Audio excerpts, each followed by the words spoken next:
Welcome to another episode of Paranormal, the New Normal. I am your host, as always, Jeremy, here trying to make the world seem a little more normal. And tonight, we might achieve that a little bit, actually. I know I say that all the time, and then we never do, but tonight we actually might achieve that. So we'll see how it goes. But of course, to help me do that is a guest, as always. And my guest tonight is Rob Gutro, who is I said the last name right? I forgot to ask about Gutro, it's fine. that. Good. I'm glad. He is an author of many, many books, which we'll get into later.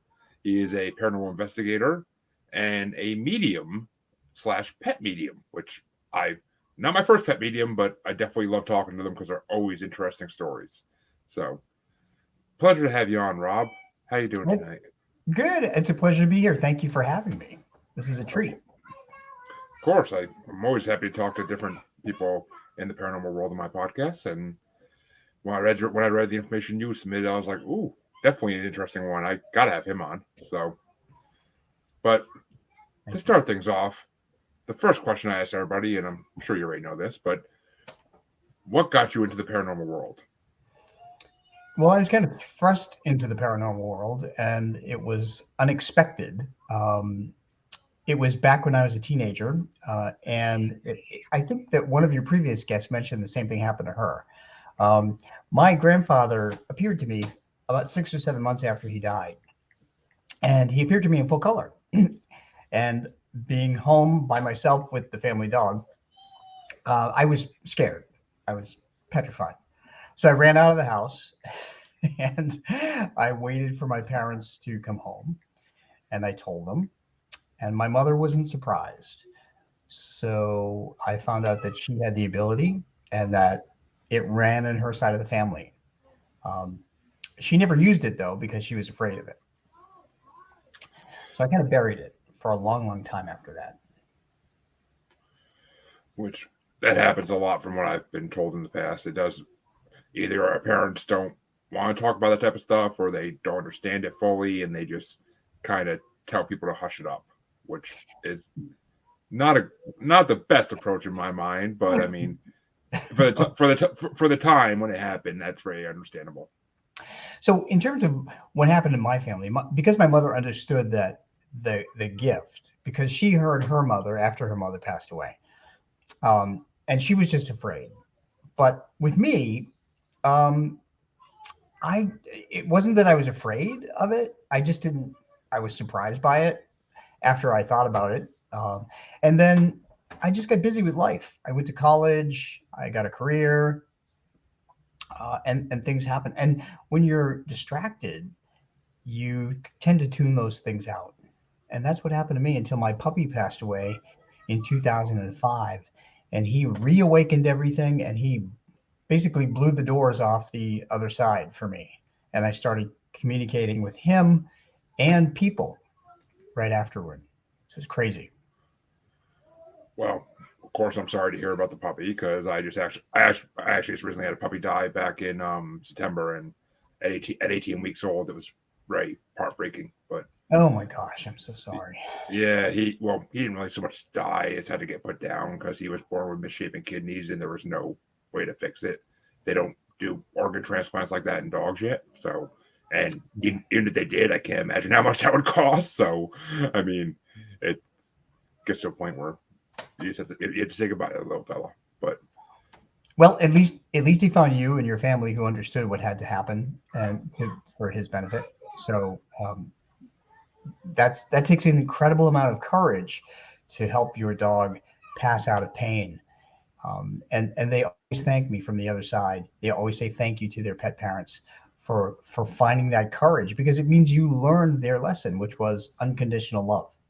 So yeah, poor little guy too. He was so happy that one day we went to say goodbye to him. He was so happy to see us, but you could just tell he was not happy. He was suffering and in pain. Like he just he never got big. He was a mastiff, and even at 18 weeks old, he was still only like 18, 20 pounds. So um, yeah, and we have two other mastiffs still. So like we knew right away something was wrong if he's not getting big like immediately. They always get they always get huge as puppies. And I hear your dog in the background as well. Yeah, it's one of three in the background. Oh yeah, but trust me, if I didn't take mine out just now, you would already hear them barking probably. So, but so your dog died, and that kind of reawoken your paranormal side and reawoken your abilities. And how? Well, just I know how, but just tell the listeners how you've been using those in a general way since. So it took a while to figure out what to do with all this. When my puppy passed away, I used to keep a journal. And that was a good thing because, as it turned out, I would write down every single thing that happened. And I realized that none of these things are coincidental. When it comes to spirits on the other side making things happen, there's no such thing as a coincidence.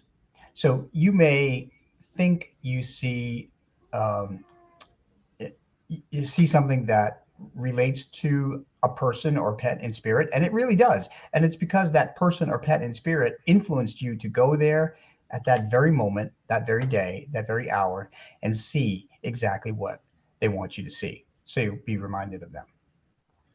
Which So it's funny. It's funny you say that because for weeks after he passed, my wife could have swore like she smelled him in the room, like he was still next to her. So, and I was like, it's. I told her, I'm like, it's possible. I mean, I mhm. talked to enough people to know that's entirely possible. So, I mean, Yeah, it is. And I've spoken to a number of pet parents that have conveyed that their pet's scent will mysteriously appear in the home.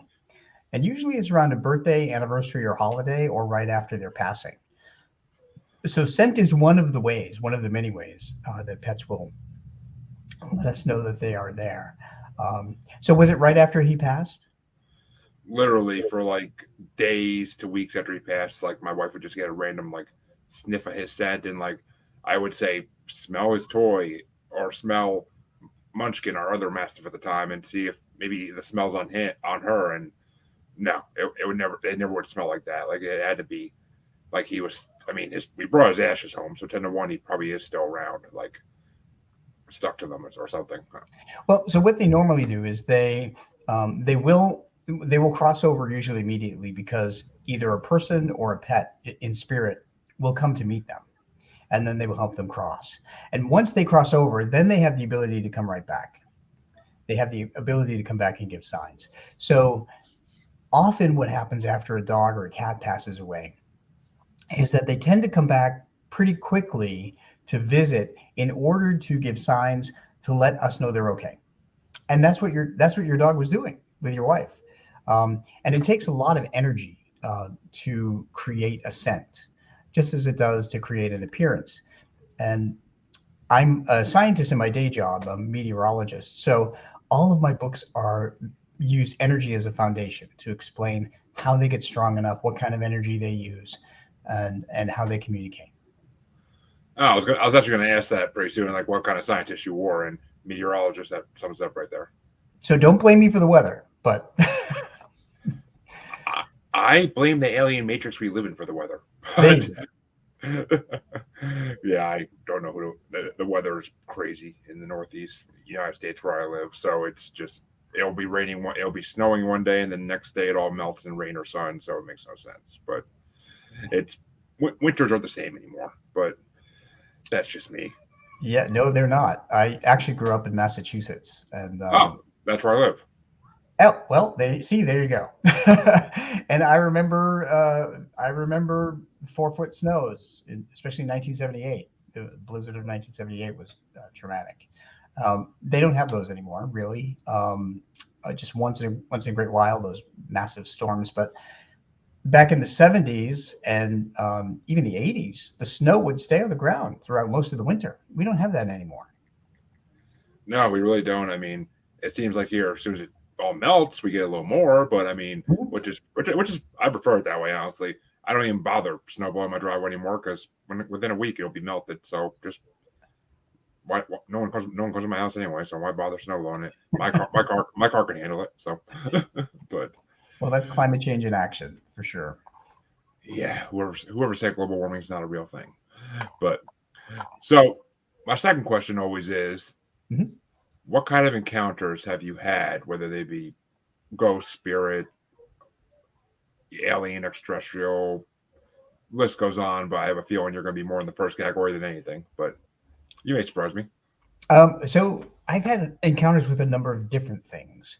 Um, First of all, I have a definition for earthbounds versus people and pets that have crossed over. So that was the foundation of my first book called Ghosts versus Spirits. I consider ghosts earthbound, and they choose to stay earthbound. Spirits are the ones that cross over.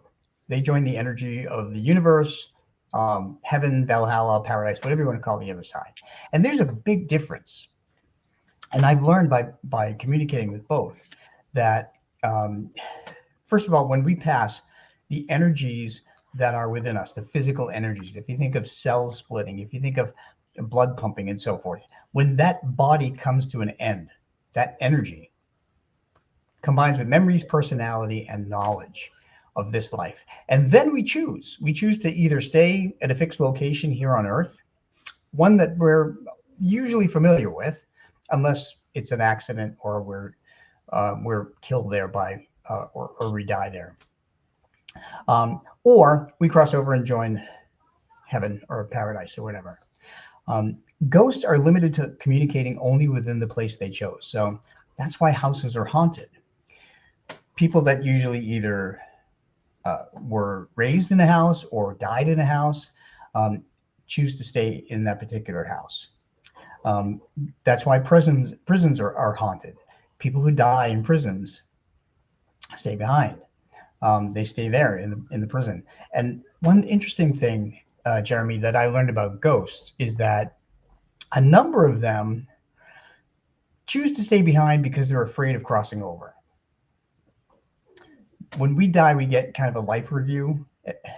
If you read about near-death experiences, um, people will talk about a life review, quick flash of a life review, and if they see something that they did wrong in life that they think they're going to be judged on, they will stay behind as an earthbound ghost for fear of what's on the other side.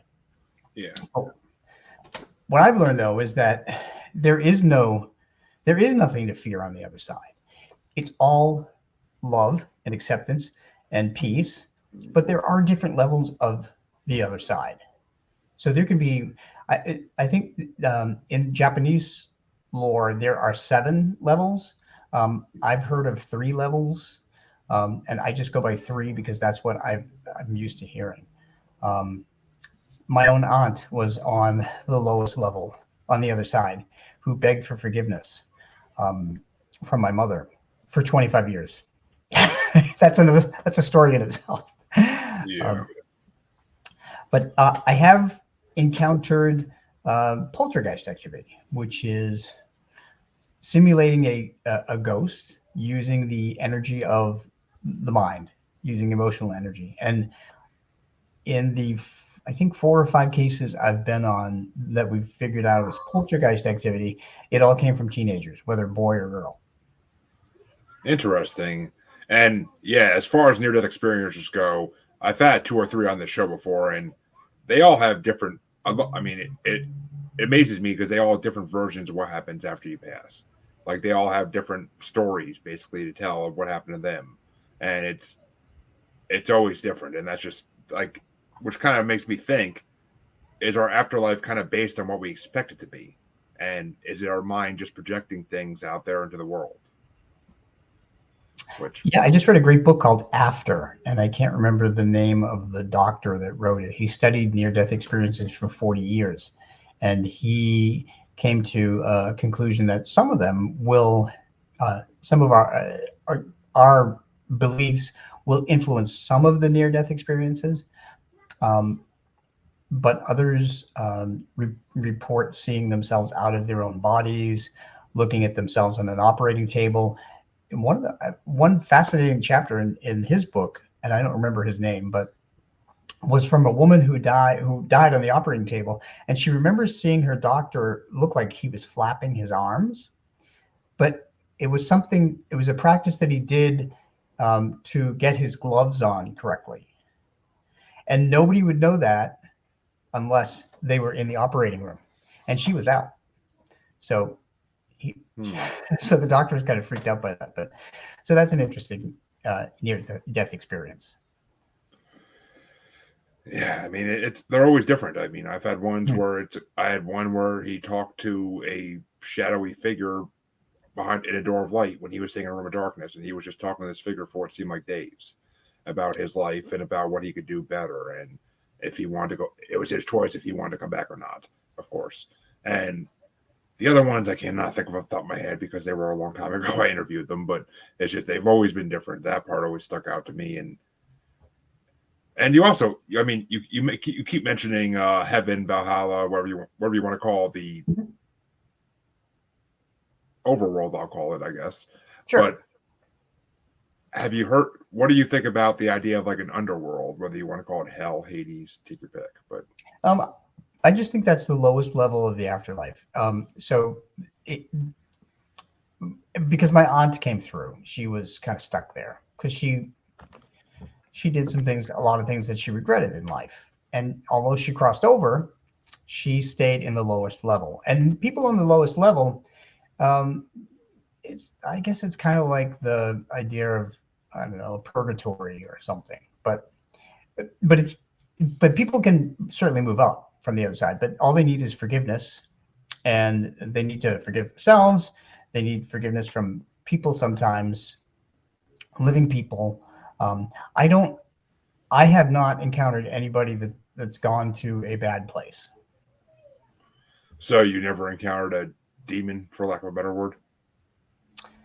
No, but I do have a theory about that though, about demons. Um, Interesting. as a scientist, I'm going to pull out my scientist hat here. um, I know that astrophysicists have uh, discovered over 5,000 exoplanets. An exoplanet is a planet that orbits another star. Yeah. I know that there are another 4,800 that have not yet been cataloged, um, and several of them are what's called the Goldilocks zone. The Goldilocks zone is actually the proper position away from a star to support life. And that's where the Earth is. The Earth sits in what's called the Goldilocks zone in our solar system. So that said, and we already found water on like Jupiter, some of Jupiter's moons, and Yep. water throughout other planets in the solar system. So we know water is the key to life. So is carbon. So life has to exist somewhere else. So as a scientist, um, I really I know that we're not alone. Um, but I think these are energies of life forms from other solar systems or other universes that come here. And when they come here and they see us, they think, "Wow, those are hostile, strange-looking things. I'm going to be on the defensive." So they act like a cornered animal, if you will. Yeah. And I think that's really what a demon is. That's just my opinion, but um, but I do know that there's got to be life on on other planets. There's too many of them.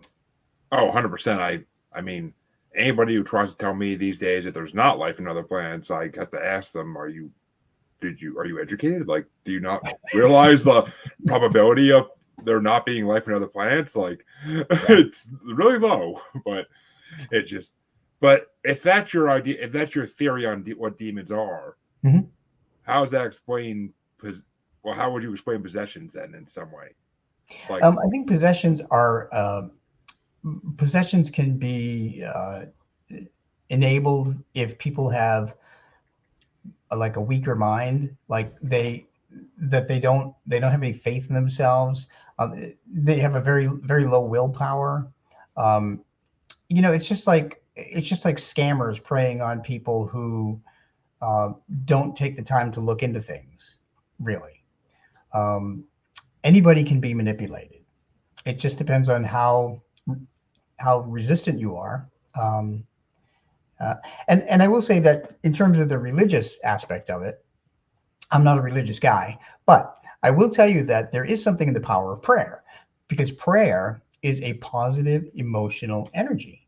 So when you have a negative entity like that tries to take possession of somebody, and you use prayer, that's a positive emotional energy that's countering it. So that's how I can understand that prayer will help with anything that's any bad entity that's trying to take somebody over.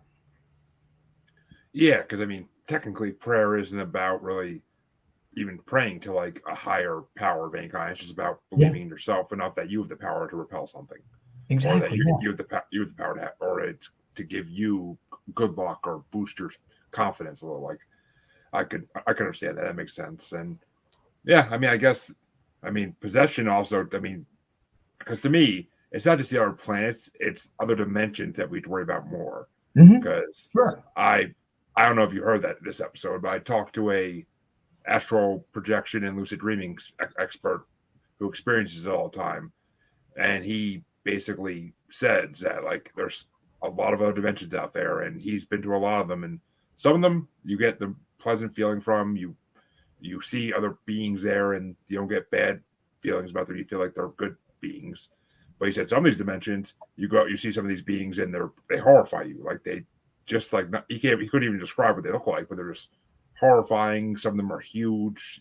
That's the one thing he did say is that some of them are huge. Like so, I think a lot of it is interdimensional beings as well, which that would explain why possession can happen if it's a being from another dimension and we can't even see it. They just can kind of go into our bodies or go Sure. into our minds, which Yeah, I mean, people used to think that when you got sick, that you were possessed by a demon. Way back in ancient times, when they couldn't understand why people were having delusions. Um, so, but and that was a back that was an actual bacterial thing. So it could be a life form from another, dimension or whatever could certainly react the same way. So yeah, yeah, which to me, I mean, that's just one of my many ideas on why these things that happen. But there's a because I lot to mean, think about. oh, trust me, there are nights I lay there in bed just thinking about these things, and it'll be like 3 hours, and I won't even realize it went by. Oh But my gosh, you need a Benadryl. Knock yourself out. I have a smokable version of that, but no, yeah. But so, and also was there's something else you mentioned that I wanted to touch on, but well, yeah, I mean, when you said that we don't get judged necessarily when we go to an afterlife, we don't. There's no one there judging us. There's no our heart against the weight of a feather like the ancient Egyptians thought, or Mhm. there's no meeting Saint Peter at the pearly gates having him read a list of your sins. Like it's just you basically are judged on what's in your heart. That's what you're saying, right? Like you get judged based on what you think of yourself. Yeah, that's what people seem to say. And I mean, they do talk about the only thing they've alluded to with me is that they've met it seems like an entity that is just radiating love and acceptance. So you can call that what you want. You know, religious people would call it maybe God, but um, or just call it positive energy. Yeah, I mean, I'm not religious myself either, so I mean, I wouldn't wouldn't even know what to begin with. I would probably call him Thanos or something just for fun. But Right, there you go. I'm a big comic book fan, by the way. oh well, there you go. Yeah, I got a couple thousand of them sitting in the basement. So Me too. I So one thing, speaking of comic books, one thing that's interesting that I do whenever I go on paranormal investigations is when I was a kid, I used to draw and write my own comics. So that talent has come in handy because when I go on paranormal investigations, I'm actually able to sketch out what the ghost is that I'm talking to. And in my books, in all of my books except for the pets books, um, you'll see my sketches of what the ghosts look like, and quite a few times I've found the actual person. I found a picture of the actual person and put them side by side, and it's pretty crazy. I would imagine. Yeah, I mean that's unique. I've never met anybody else that says they did that investigation. I've talked to a lot of paranormal investigators. That's very unique. That's kind of cool. It's kind of like being a. I mean, you almost got a job with the police doing that, but Right. But except it's already too late. they're well, yeah. they're already dead. Well, I mean, it's always a chance to solve crimes after they happen and put the right person away. But Well, this is true. Actually, a relative of mine, I found out, used to help solve murders in Massachusetts, in Eastern Massachusetts, before I was born. huh, So interesting. I don't quite have that ability. Um, and and frankly, even though I communicate with people as earthbound ghosts or spirits that have crossed over, I decided last year or the year 2 years ago that I only wanted to communicate with pets who have crossed over. I don't want to do readings for people who have crossed over, because pets are just full of love, and people have too many hangups. So um, there was one reading that actually really disturbed me. The last human reading I did, and a woman had just written me and asked me to communicate with her dad, and her dad, although he crossed over, he confessed to being physically abusive and other horrible things. And I had to put this in an email to her. And I don't know her. I don't know where she lives. I only knew her first name, and I only had the picture of her father. And she confirmed every single thing. And I told her this was so disturbing to me that I'm just going to stick with pets. Well, I can't blame you. I mean, I'm sure that was a shocking experience and a half, just having to talk to someone like that, even after they die, and just the fact that they're reliving those memories with you, even if, especially those bad memories, like even if they didn't think of them as bad, they're still horrible memories. Like that's just sad. Yeah, yeah. And he wanted forgiveness, of course, but Of course. so, but I have encountered a lot of ghosts whenever I go on vacation, and that's the topic of one of my 3 series of books. Um, so I have 3 series of books. One is Pets in the Afterlife, and I have 4 books in that series. The other one is Ghosts and Spirits, and there are 4 books in that series. And then the other one is Ghosts on a Medium's Vacation, because whenever I take a vacation, there are a lot of dead people that want to talk to me. Yeah, it seems to be a theme. One of my first guests on the show was an author who wrote. It's a fiction book she wrote, but she based it on real life stories from mediums and psychics, and like that. That was like a theme in the book is that he was getting attacked by ghosts constantly in the first book until his brother who was a spirit learned to defend him. So it was it seems to be an ongoing thing, but yeah, let's kind of talk about Pets in the Afterlife series because Okay. you wrote 4 of them, which kind of like I was like, there's that much. I mean, yeah, I'm sure there's different stories and experiences, but like there's actually like that much science behind all of it to write that many books about it. Yeah, there's there's quite a bit. So the books, each of the 4 books are somewhat different. So the first book is really has a lot of the science in it. I explain the science of energy, that we touched upon earlier, but I also explain the science of learning.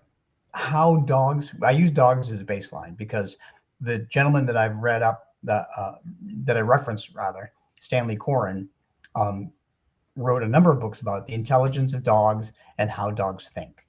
So he concluded that dogs have the intelligence of a 3 to 5 year old human child.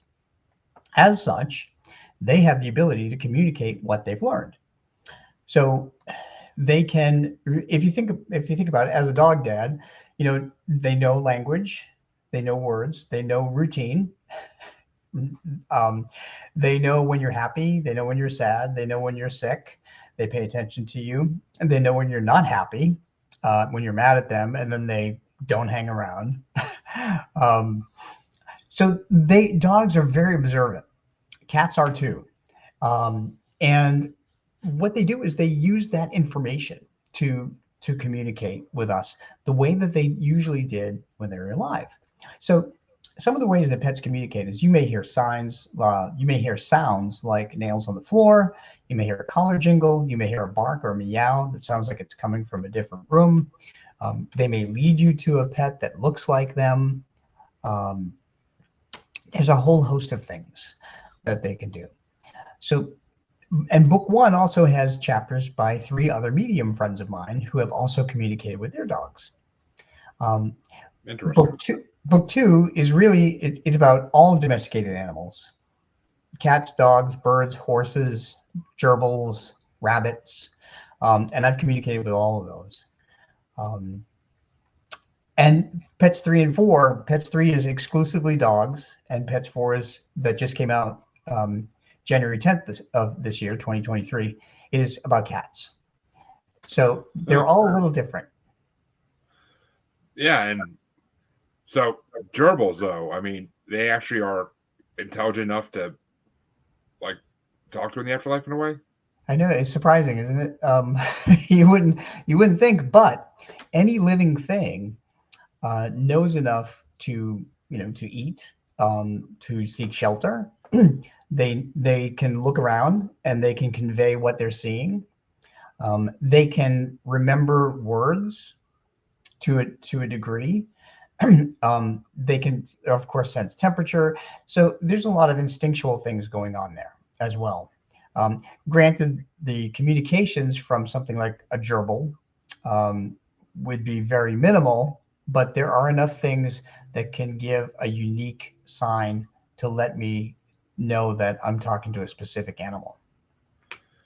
Yeah, which I mean, well, I mean, I grew up having guinea pigs, so I get that they have some form of intelligence. At least guinea pigs did. I mean, I always thought gerbils and hamsters were a little lower, but I mean, guinea pigs are like the most intelligent of those families of rodents, and I mean, you could tell they have emotions. You could tell when they need something or want something, like just the way they look at you or chirp at you, basically. But I mean, so I kind of makes sense. Yeah. So a lot of times, though, I have been asked about horses because a lot of people have horses in different Yeah, parts of the country, and and horses are very intelligent. They're very intuitive. One gentleman that I just met at one of my last events told me that he has quite a number of horses, and his favorite horse passed away, and he was very distraught over the passing of his horse. And within 2 weeks of the horse's passing, he was in the barn with all of the horses, but he heard the distinct whinny of the horse that passed away on the other side of the barn. So he said he knew that his horse had passed away and all his horses were accounted for in front of him, but he still went out to check. And of course it stopped as soon as he neared, of course.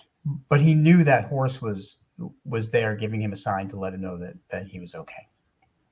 Yeah, and you're actually not the first psychic I talked to that could talk to horses. And horses, I mean, I can imagine they would be very intelligent.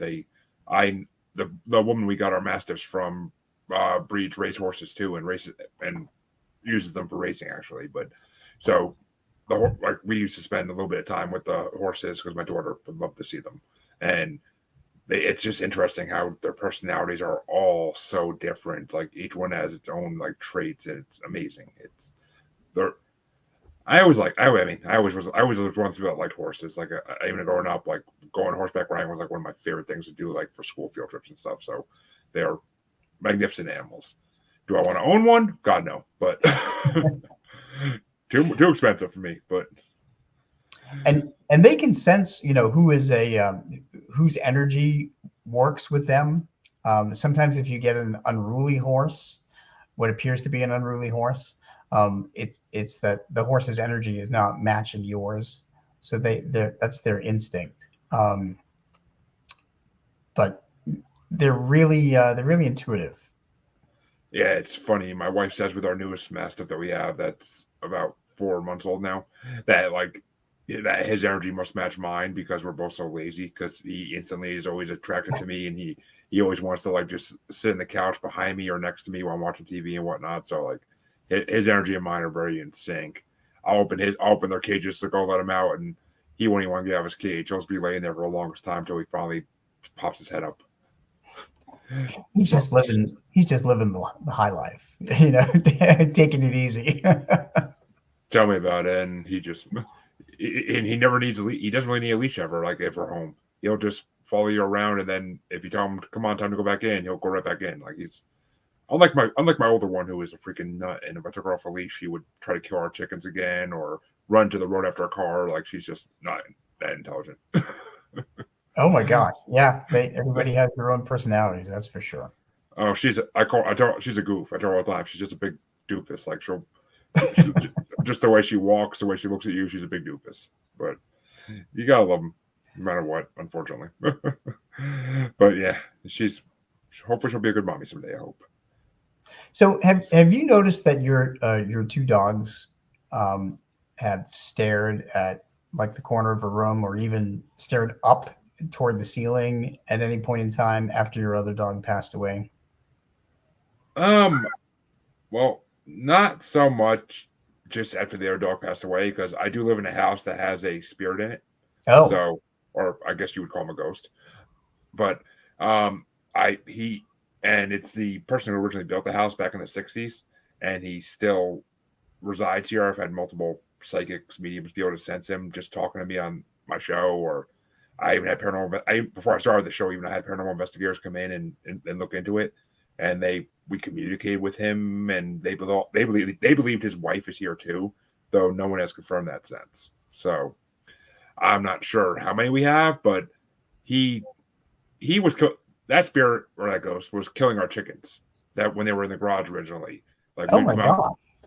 we would come out in the morning and find them like dead in the ground, like they're flattened, and we couldn't figure out why because there's no animals. They were inside the back of our garage. There was no animals getting in there at all, besides maybe a mouse or two. But the chickens would kill them anyway. And I mean, we had guinea hens too. We thought the guinea hens might be doing it, pushing them off the loft or something, but we don't. We now I've had memes confirm that it was him doing it because he doesn't think that chickens belong in the house. Wow. And Okay. apparently the garage was his area too, so he's very protective of his garage. So did So somebody try to cross him over? I haven't yet. I've had a couple offers, and I'm still working on getting details confirmed out. But I gotta get them crossed over just because it's. I'd like to be able to put the dogs in the garage during the summer, but I Hmm. mean, but I but our the one when they our one dog was in there back in the late summer fall this year, and she would scream bloody murder at night and like make us run out there because we like it sounded like someone was stabbing her or something or like kicking her. Or, like it was the worst sound I ever heard come out of her Oh mouth, my and gosh. we'd run out there and let her out of her cage, and she would just run in the house at full speed, like not looking back, not even waiting for us to see if we had food or anything, like just running because something scared the crap out of her in that Sounds garage. like And that ghost doesn't like any animals. apparently not. I mean, Yeah. from I've because his relatives live all around us. And I've asked like questions before, like, did he ever own a pets or did he have any kids? And they were like, no, no, like they never could have kids, and Ah, they didn't have any pets.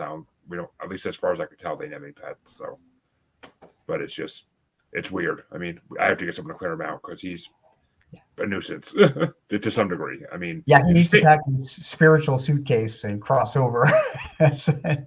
yeah, I mean, if you stay out of the garage, he kind of leaves you alone. But my wife does get creepy, eerie feelings throughout the whole house, and she's a Yeah. little more sensitive to these things than I am. So she senses when he's near a lot more than I do. But though I was doing a show last week on someone else's podcast, and one of the mediums on it was like, yeah, he's right there next to you in the room watching you. And then like by the end of the show, like, oh yeah, he left. He went back to wherever he likes to go. Oh my So gosh. it's it's an adventure. But when you do a paranormal podcast, it's kind of like a science show. Go, it works. Well, that's true. And he knows you're talking about him. So, Oh, I'm sure. I mean, but that's why I never talk too bad about him. He's just a nuisance. That's all. I'm not gonna say anything worse than that about him ever. But so so there are a number of other ways that pets communicate that I haven't talked about. Like I was just gonna ask actually. I'm like, when you communicate with them, do they actually like almost think like talk in human speak or like in a way? Or I was gonna ask like how that works because yeah, like it's a good question. So it works in a number of different ways. So uh, any words that a pet will learn during its lifetime, they will repeat to me. I can because they can share that. It's all telepathic. For the most part, though, a lot of pets will um, show me images in my mind, or they will make me feel things. So often a pet will share physical ailments that they had, either during their life that they remembered or when they passed, as they were passing. So there was one instance where a woman had four Westies, um, and each one of them died, and she wasn't certain about any of their deaths, like the method of why they passed. So I did readings for each one of them, and each one of them passed from different things.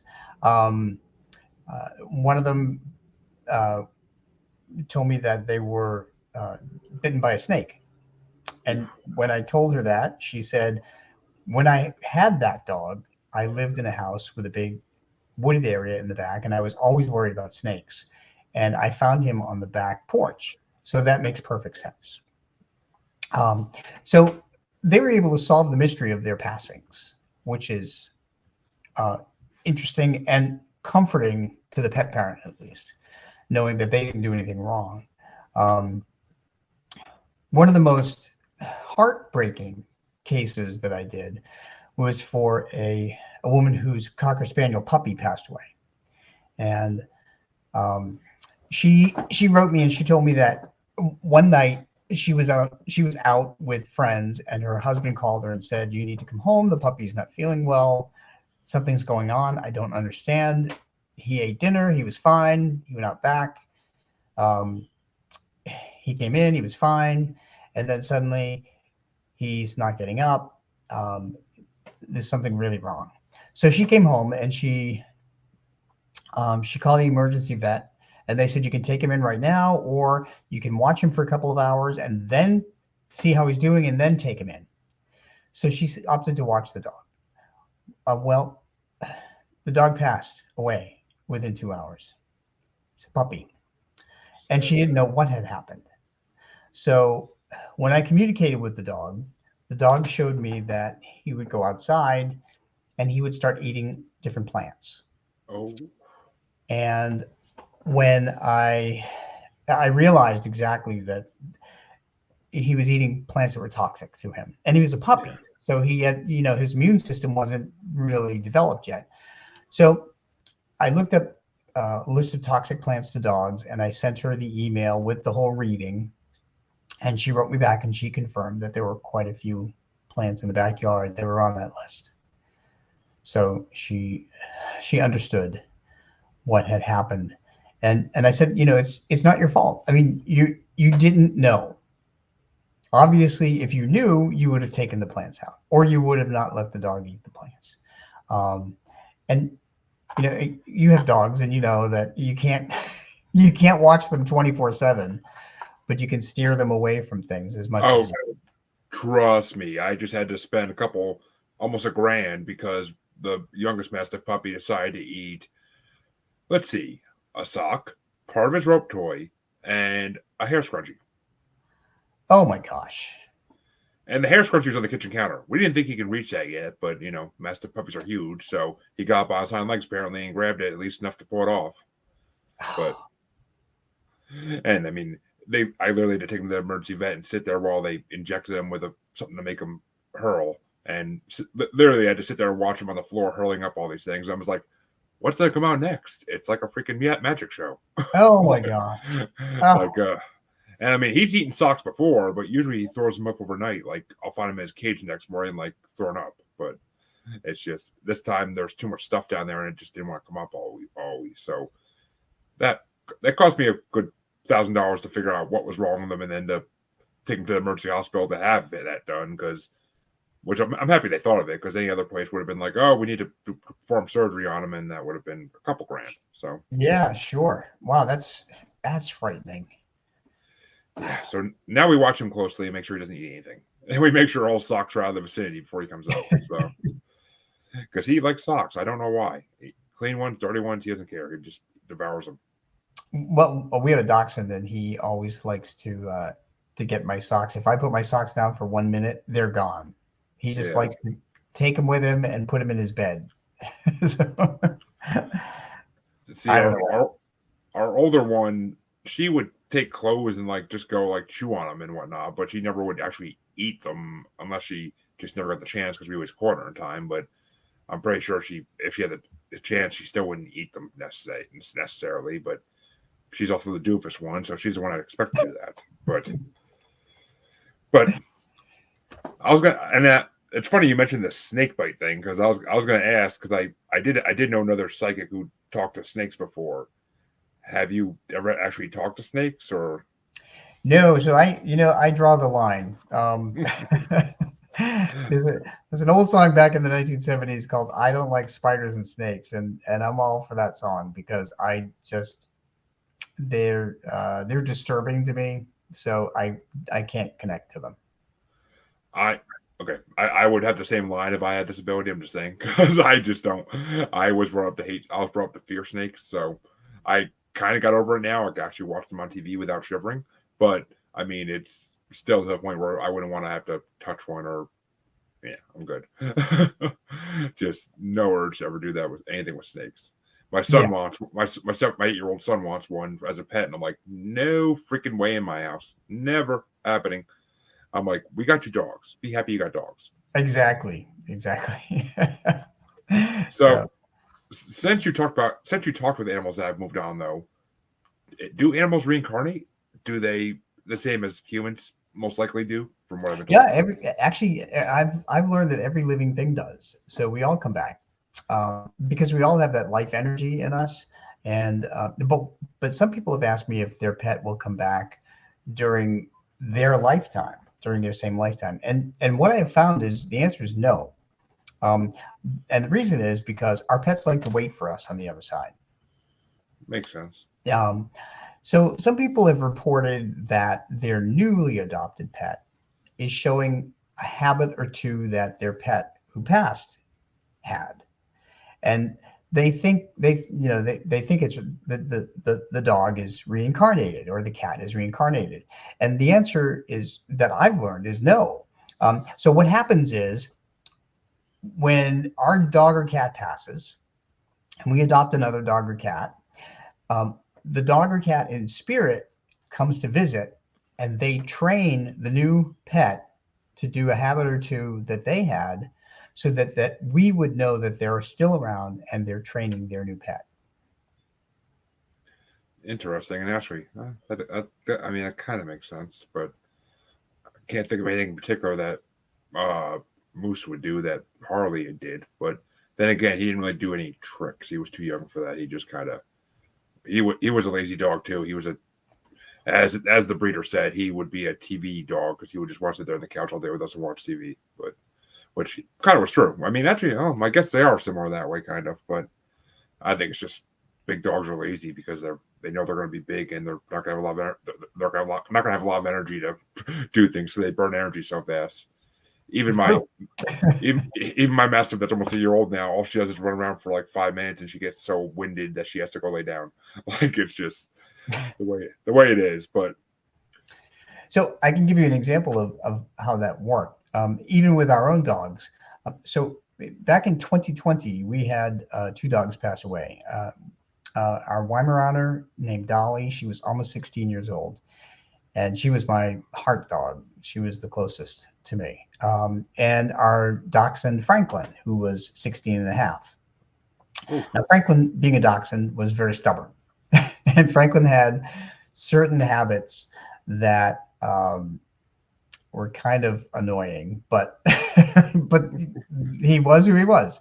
So when we after they passed 2 years later, in 2022, we adopted a 9-year-old Dachshund Terrier mix, and this dog came from apparently an abused family. So we're working through his issues right now, but he has 5 distinct habits that only Franklin had when Franklin was alive. 5. No other dog has those habits, including the ability to somehow get tangled up in his leash every time he walks. And none of the other dogs do. And we have 3 dogs. But this little guy does it all the time. So we call him Franklin Jr. because we know that Franklin is actually guiding him to do some of the things that he used to do when he was alive. So we know Franklin's around. Huh. That's amazing. Actually, that's just amazing. And yeah, I mean, it's just it's I don't know. I guess I don't know. Can it be that dogs are too young to really like if they haven't really learned any tricks at that point, like they really can't teach the next dog new tricks in a way? I mean, I guess you can't teach a young dog new tricks type of thing. Well, I think we can all learn new tricks at any age, really. But I I don't know. But when we have spirits guiding us, so the spirits will also guide us and influence us to look at something. We talked about this a little earlier, but to look at something at a certain time. So they can also influence things in nature, and that means that they can influence birds or butterflies or something in nature that we see to behave erratically Mm. to let us know that they're around, usually on a birthday, the anniversary of their adoption or anniversary of their passing, or any kind of holidays. Um, One woman that I talked to told me that when her husband died, she had a groundhog that would came up to her window on her back porch and her sliding glass window and just stared in the house. And her husband used to stare at those or talk about those groundhogs all the time. So she knew that it was him sending that groundhog up there. And the groundhog did nothing but stand at the window for, she said, for about a good 15, 20 minutes.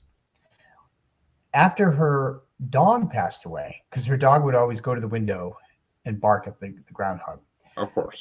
After the dog passed away, that was the only other time that groundhog came up to the window and stood there for like 15, 20 minutes. So she knew that her husband had brought the dog and they influenced that groundhog to come back. Interesting. Huh. Well, I guess we'll have to wait because his birth anniversary or his passing anniversary is nowhere near coming up anytime soon. So we'll have to wait for that to see if anything happens with that one. But before we wrap up, though, I did kind of want to go into your Ghost on Vacation books because that's interesting, especially that you wrote one about England, which that fascinates me because anywhere in Europe that someone can communicate with ghosts, it's always interesting because it's so much history there. That did you ever talk like how many different time periods did you get into with spirits there? Oh gosh, there were different centuries that ranged from the 1400s all the way up to the, I think, 1900s. Wow. Different ghosts in different time periods. So if you like history and you like ghosts, these are all the ghosts that I met when I went to England, and the book is full of history because I give you the history of the place that I visited. Um, and when I went to England in 2012, I went with my partner, and he had a fascination with the Tudors, the Tudor period. That's Yeah. his thing. Um, I didn't know anything about England, so the trip was organized. I didn't know anything about it. I just said, I'll go on it, and I'll just enjoy it as we go to different places. But every place we went, there was somebody dead that was trying to talk to me. So Westminster Abbey was actually one of our first stops, and there's a monk that haunts Westminster Abbey, and I saw him. There were a bunch of other people, but one of the craziest things was we were standing looking at the tomb of Anne of Cleves, who was one of the wives of Henry VIII, Yes. and we were standing about 20 feet apart from each other. And at the very same time, somebody pulled our hair on the opposite sides. It was like somebody had a reach of 20 feet and pulled our hair at the very same time on facing each other. And he turned to me, and I turned to him, and I said, "Somebody just pulled my hair." He said, "Somebody just pulled my hair," but there's nobody there. But Hmm. that was a crazy encounter at Anne of Cleves' tomb in Westminster Abbey. Yeah. That would. I mean, that's actually happened in my basement to my wife. Like she'll be down there with the dogs or doing laundry or something, and all of a sudden she'll feel someone pulling her hair like gently, or someone like stroking her hair, or someone like stroking her shoulder, and it's obviously Rowley, the spirit who lives with us. But Because I mean, I'll be on the other side of the room with like doing something, and she'll be like, something just touched me, and I'm like, I'm going over here. Don't blame me. Like, Oh my God. so, and I don't know. He's a male ghost, so who knows? He definitely might be into her. I don't know. It's what spirits do can be so strange, True. but I mean, So, so the other book that I wrote too about a medium's vacation is I went to Tombstone, Arizona. Are you familiar with Tombstone? I know the history of it a lot because I was always into the whole like the old West history, and I actually had one of my show episode just released a week or two ago. She's related to Billy the Kid, and Oh, that's right. I heard that one. yeah, and like I'm friends with her on Facebook, and she posts about it all the time about like people trying to fight over like the ancestral rights to his name and whatnot. It's crazy, but yeah, so I know something about Tombstone. I've interviewed a few different people out there, but it's a very busy area from what I'm told. Yeah, and the most haunted place in Tombstone, as I found out, was the Birdcage Theater, and I met 11 different ghosts there, and all of them were confirmed by the people who live there. I mean, who work there and live there. Um, the people that work there know all the history of the different people that lived there and died there, and they confirmed all of the ghosts that I met. And I have sketches. I think I sketched 5 ghosts, and they knew who they were. So they're all in the book. Yeah, I think I actually heard a podcast episode a while back, a few years ago, where they went into detail about all the different spirits that live there still. But it's just, yeah, I mean, any place like that. I mean, the old West is kind of like the like Gettysburg is to the East Coast, where it's like just a Hmm. huge area of spirits, ghosts that are stuck because they died in traumatic circumstances or they're stuck to where they were. Yeah, and Which, I can't visit Gettysburg anymore. It's too traumatic for me. It's overwhelming. It's like being in a stadium with 10,000 people all screaming at you for your attention. So, uh, you're not the first medium to tell me that, so I can definitely believe it. I mean, I could only imagine. See, and actually, that's the one question I wanted to ask you before we wrap up is because I've got this answer from other medium psychics before, but does anybody have the ability to be a medium, or is it only like the select few who get the gift? uh, I believe that everybody does have the ability up to different levels.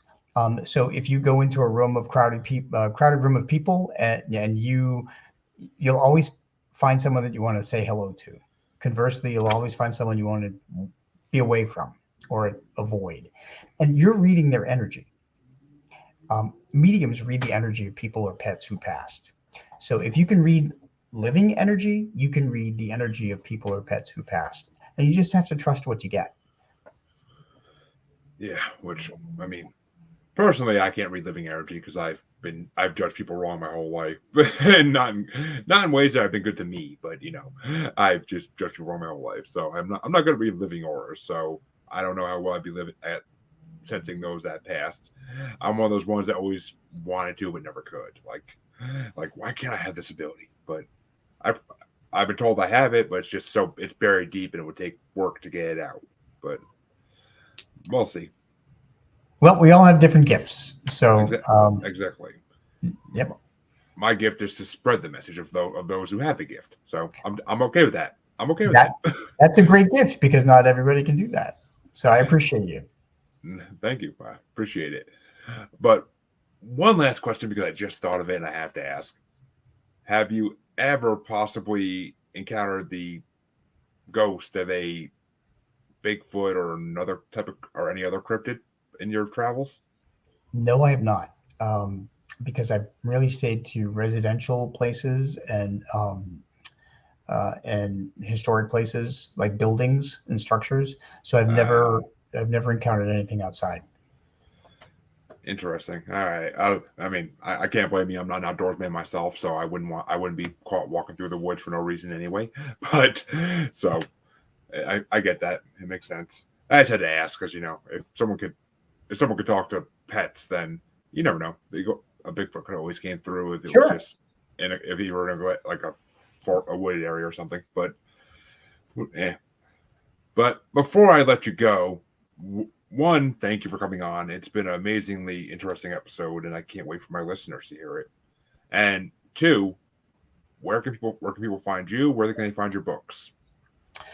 People can find my books on Amazon.com, and all I have to do is type in Gutro, Gutro, and my books will come up. I have 10 of them. And they can also find me my website online at robgutro.com or petspirits.com. That's probably easier to remember. It goes to the same place. And there's links to Amazon and so forth. So I also do pet readings. I do them by email.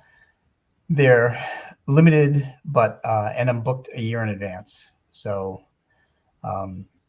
but I urge people to pick up a copy of the book, because that way you learn how pet readings work, and how you can learn how to see signs from your own pet. So thank you. Well, I encourage people to please check out these books. I do want to check out a couple of them at least, and add them to my collection of books from people I interviewed that I never get time to read, but hopefully someday that will happen. Who knows? Maybe I'll find the time someday. But I do have a collection going, so yeah. Never hurts to add more. Awesome. And of course, I will post all those links on the description for this episode as well, so people can just click and go. Because I really hope people do look into them, because from what I read, they all seem fascinating as could be to me. To me, at least. I mean, I can't speak for everybody in the world, but for me, they seem very fascinating. Well, thank you, Jeremy. I tried to make them easy to read. They're short enough and affordable. All of my books are under $10 because I'm self-published, so I can set the price as low as I can. So, that's always a great thing, because publishers like to mark things up ridiculously. But yep.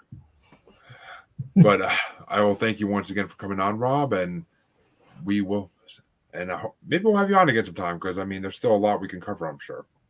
Sure, it'd be great. I appreciate your time. Thank you so much for having me. My pleasure. And to all my listeners, I will see you in half a week. Have a good one.